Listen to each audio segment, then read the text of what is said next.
Come back જ્યારે શિક્ષણની રાજ્યમાં વાત આવે તો ઘણા બધા સવાલો જર્જરિત ઓરડાથી માંડી શિક્ષકોથી માંડીને બધું જ ચર્ચાય અને આજે પણ ચર્ચાય છે, વિધાનસભામાં પણ ચર્ચાય છે, પણ ખાલી છે તો સવાલો કેટલા ઉઠે છે એક સવાલ છે। ગીર સોમનાથ જિલ્લાની વાત કરવી છે અને ગીર સોમનાથમાં ચલો બ્રેકિંગ આવી ગયા, પોપડા પડતા બાળકોને ગંભીર ઈજા થઈ છે બાળકોમાં। અને વાંસોદ ગામની ઘટના છે, ગીર સોમનાથ જિલ્લાનું ઉનાનું ગામ, જ્યાં દ્રશ્યો પણ દેખાડો। વાંસોદ ગામની જે પ્રાથમિક શાળા છે તેની લોબીમાં પ્રાર્થના કરવા બેસેલા બાળકો માથે છતમાંથી પોપડા પડતા 8-10 બાળકો ઇજાગ્રસ્ત થયા, તેમને હોસ્પિટલ લઈ આવ્યા અને અચાનક જ પોપડા પડ્યા છે। દ્રશ્યો પણ આવશે, સામાન્ય ઈજા થતા બાદમાં કારણો પણ અપાઈ રહ્યા છે કે કઈ રીતે શું થયું, કેમ પોપડા પડ્યા।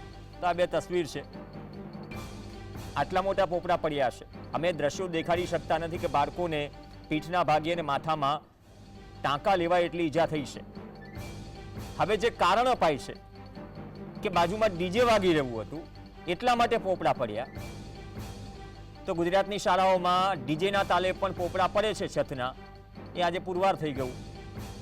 જ્યારે સ્થાનિકો છે એ પૂછવા ગયા શિક્ષક અને તમામને કે જવાબદારી કોની, આમાં રિનોવેશનની વાત હોય કે પછી જે બાળકો બેસે છે। મેં જર્જરિત ઓરડાનો એટલા માટે ઉલ્લેખ કર્યો કેમ કે જર્જરિત ઓરડાનો પ્રશ્ન તો લાંબો છે, દરેક જિલ્લામાં તમને મળી જશે અથવા તો પાડી નાખે છે પણ બનાવ્યા નથી।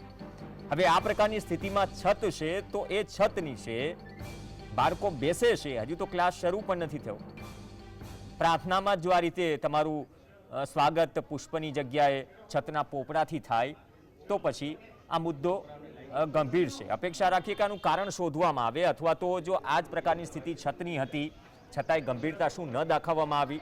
અહીંયા આજકાલ પાર્ટી પ્લોટોમાં વાગતા જે ડીજે છે, રોડ રસ્તા પર વાગતા ડીજે છે, ભલે સુપ્રીમ કોર્ટનો નિયમ હોય પણ કેટલા ડીબીમાં વગાડવું જો એના માટે ગાઈડલાઈન છે પરંતુ માપવાવાળું કોઈ નથી, તો આજે રટણ કરવામાં આવી રહ્યું છે અથવા તો જે કારણ આપવામાં આવી રહ્યું છે કે ડીજેના કારણે આ પોપડા પડી ગયા, કદાચ એ મુદ્દો ગળે ઉતરે એમ નથી અથવા તો એ મુદ્દો સાબિત કરવા માટે પણ ગાંઠિયા બનવા પડશે।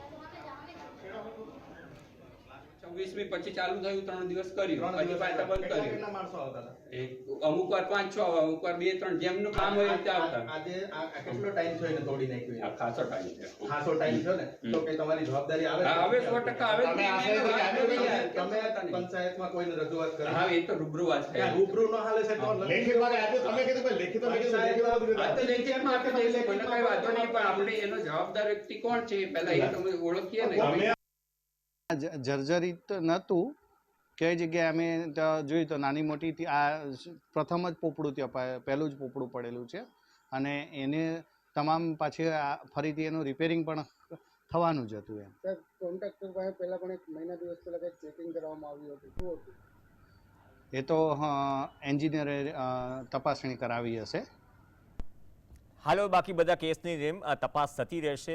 જર્જરિત નહોતું, પહેલું જ પોપડું પડ્યું છે, સમારકામ કરવાનું જ હતું પણ એ પહેલાં બાળકો ઇજાગ્રસ્ત થઈ ગયા। ખેર, કઈ મોટી સ્થિતિ નથી।